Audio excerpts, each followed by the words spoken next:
Hi, my name is Deanna Van Buren. I'm the Executive Director and Design Director of Designing Justice, Designing Spaces. And we're an architecture and real estate development firm building the infrastructure to end mass incarceration by addressing its root causes, like designing spaces for restorative justice. I think the framing that we often use in the work is that we have to understand as a society that the things that we value, we build. Right? The things that we believe, we build them, right? And if we embody internalized racism and patriarchy, if we believe in punishment, right, as a way of addressing harm, we're going to build that physically, and then we live in it for centuries, actually. And it's hard to change, it's hard to unbuild that, right? We can't easily take down the freeways that cut our communities of color in half and destroyed their economic center. You just can't rebuild that. And that's the building of racism, physically building it. So our advocacy and our work is really, we have to reimagine together.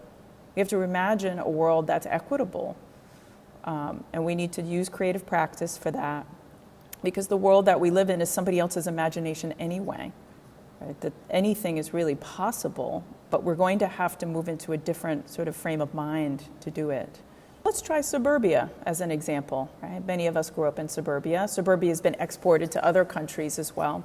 And suburbia was created as a place for white folks to leave the cities that were being filled with black folks who were escaping the kind of persecution from the South. So the suburbia was sold to white America as a place they could go. And black people could not buy there.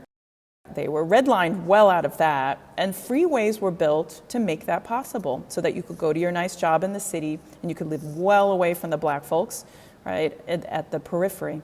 That is, the entire country is comprised of that basic infrastructure. There's not a single city that almost doesn't have that.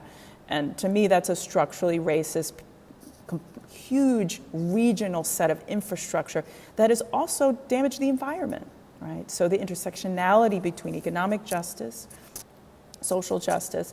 So that's terrifying to me that we built that based on white flight, the desire for white people to get away from black people, period.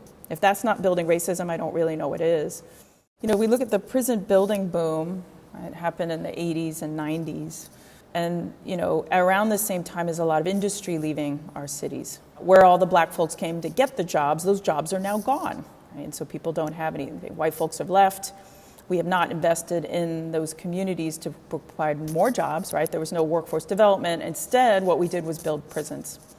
So we see a second layer of the building of racism, where white folks have left, they're living in suburbia, black folks are left in communities with no investment, and where the investment went was incarcerating those citizens. Right? So we're building very expensive infrastructure, jails and prisons, to warehouse folks. And at the same time, guess what? We now have a cheap workforce, right? So folks left those cities to do good jobs overseas to keep costs low, and then incarcerated black and brown folks and poor white folks into these facilities where they can now do the work of the labor at the same rates as those overseas. It's pretty gross. This is a human rights violation, right? There's ethics involved in the design of these spaces. If the national community is saying that executing people and long-term solitary confinement is a violation of human rights, and if the other professionals, doctors, nurses, psychologists, in their code of ethics say they will do no harm, right? They won't do that. And if our role as designers and architects is to protect human life, then that doesn't go together. The design of death chambers, the design of spaces of solitary confinement is completely antithetical to that, and it is not in alignment with the global community on what we should be doing. So we need to fall in line with the rest of other professionals. And yes, there's more to be done, right? I'd love to see our profession take an abolitionist stance, God forbid, and really support and advocate for the alternatives. There's no way architecture is going to dismantle these systems. So let's be clear about what we can and cannot do. What we can do is research, investigate, be participants as thought leaders at the table early on, right, with government entities, with community-based partners. We're doing that now, right? In LA County, we're on the advisory, we're often on task forces, advisory panels, and cabinets to be able to hold down on the infrastructure side, right, as with innovation happening, right? So we look for the innovators and then we bug them until they let us work with them, and we support them in that way, right? Because the community organizers are the ones who are pushing and making the change. It's not even the government entities. So you need to support the community organizers because they're the ones that are pushing for the radical policy changes, the shift in funding. And if you follow them, you will find that for decades, they've been pushing for it, and they're the ones we need to support. So that's where we stand in alliance with them. And we can come in with some real expertise and power around finance and real estate development and architecture. Oh, you're not going to build mental health jails. Instead, you're going to be creating restorative care villages. That's what we should be supporting you to do, right? So you find it and then you amplify it, right? Architecture foments and amplifies everything. So find those folks and be on the team. This is why it's so important what we do, right? This is how we're going to get there. It's going to be culture that shifts, not government that changes things. We have a very important role to play engaging our communities in radical reimagination, or radical imagination through opening up elastic thinking, as I like to say, right? There is a way that creative practice does different things in the brain, different neurons fire, where we're able to move out of like the thing we know every day into this new space to break us out of that. It's critical. I've seen it happen time and time again when I work with different communities and move them into a creative practice. They start to come up with amazing ideas. They get very excited. There's a different energy in the room. It would not have happened if we didn't do some hands-on creative thinking together. I started with an alternative, right? I started with way outside the system with restorative justice. And that was in 2007. So in 2007, I heard about restorative justice. And for me, that became a doorway because it was very hard for me to see how I could do anything within that system. And there are other ways of doing things, and they're ancient and old, and they worked. What happened to those? So to design for peacemaking became a focus. And then I expanded into being like, wow, we need to do more than design for peacemaking if we want to end this current system of justice that we have. What are the root causes of it? And that expanded the work far beyond designing for restorative justice, but that was the doorway for me. Restore Oakland came early out of thinking with the owners of it, specifically the Ella Baker Center, around what a restorative justice city might look like. Right? So this sort of broad-based thinking. Then they emerged with the idea, well, look, hey, what if we include space for restorative justice and restorative economics, and brought those two things together? So now you have the Ella Baker Center and Restaurant Opportunity Centers United. We're like, yeah, we're going to come together. And we were able to support them in negotiating a purchase and sale agreement on a building, finding a building, the kind of things that we as architects and real estate developers are good at, and work with them on the design, right? This multi-use hub. And this idea of these like mixed-use, multi-use hubs with new uses, right? Some uses we know, right? Office space, community organizing space, but also space for restorative justice, also a fine dining training kitchen, right? These are just a new mix of uses, and being able to locate a building that would do all of that and hold all of those things. And it's worked well, right? It's beautiful and appropriate to combine these uses together, and design and architecture really can facilitate the success of that. So at the Love Campus / Love Building, this is where the rubber meets the road, right? It's our first ground up construction where we will be the owners and the developers of that.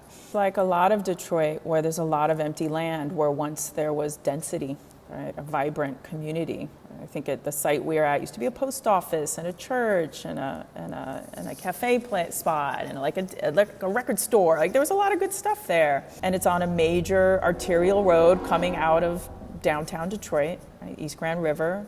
These are major corridors. And there's an opportunity to bring back that density and bring back that vibrant street life that once existed in this neighborhood. My organization, one of our primary theory of change is that as a result of our work, Black and brown communities will have ownership and agency over the built environment. So that is why it's important for us to build in communities most impacted by mass incarceration, involve them in the process of both design and helping them understand the real estate piece. And then we are also investigating methods by which they can have an equity stake in the project. Now that's really new stuff, and it's going to probably take a second round to get there, but we're very committed to doing that, because a lot of what's also happened is that Black community folks, they did own their home, right? They owned that, and then their community became trendy and convenient, got gentrified, now they're leaving, or in the case of Detroit sometimes, oh, I might be leaving because there's just not a lot of amenities here, right? There's not stuff here anymore.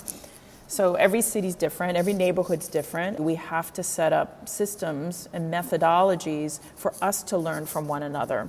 We do the same with community. Like, we need to teach about how projects get financed. We need to talk about the design constraints and aspects of a project in a way that is sharing of the knowledge as we're getting knowledge shared with us to be able to do that. And it's messy, and there's tension, right? There's friction.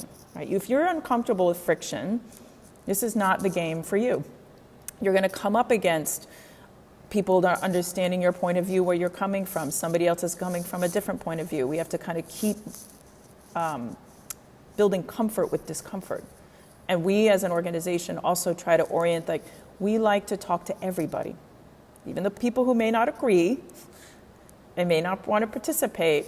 But I know when we get folks together in a creative format, it's a little easier to reduce friction. It's a little easier to get folks to talk to one another. You can't apply this in a blanket way, but it's our deep, deep mission to make sure that communities own the stuff and participate in it and know how it happens. Right? So they're no longer done to, not built upon, built for, but they can build what they want and have what they need there.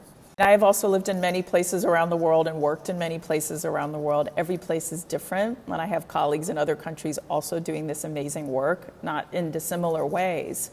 So I believe that I have just as much to learn and would like to know how other people are doing things already as we might have to share. I do think that it does require spending time listening and looking, aligning yourselves with those in your community who are really looking for change. I just started by going into communities and going to meetings and listening and finding out who was really driving a different agenda and pushing things and what my values were, right? So you have to inquire on what your values really are, because you might just be going in and making it worse, but you don't want that. So I spent a lot of time really doing inquiry on what my value was and where I could play and plug in, but that took a lot of listening and spending time with people and building relationships, just fundamental stuff. So it's a more feminine approach, I would say, to the work. And from there, you'll come up with some solutions. And if you have a lot of money, you can support my work by giving us money into our concept development fund so we can do the projects. But if you're in your own context, you help us by just, like, as a designer, being a leader, and supporting a world that's equitable and peaceful, right? And not working for those in power or the institutional, which are often not really values aligned with the kind of work we want to be doing. I heard this from a formerly incarcerated gentleman the other day. He was a PhD and a very accomplished professional and has overcome many things. And he was, I always tell people, do your inner work. You have to do your inner inquiry. Or in the same way, as I said in the beginning, what you believe you will build. And so if you don't do the inner work to think about what do I truly believe and investigate that and possibly do your own inner inquiry around your own internalized racism, your own internalized patriarchy, it doesn't really matter what you show up for, because you're gonna manifest that. So you need to do that. And he was sort of saying, oh yes, you got to do the personal work, and you have to operate at the social level, right? Both things have to happen at the same time, and so that's something we're learning and all expanding to be able to do.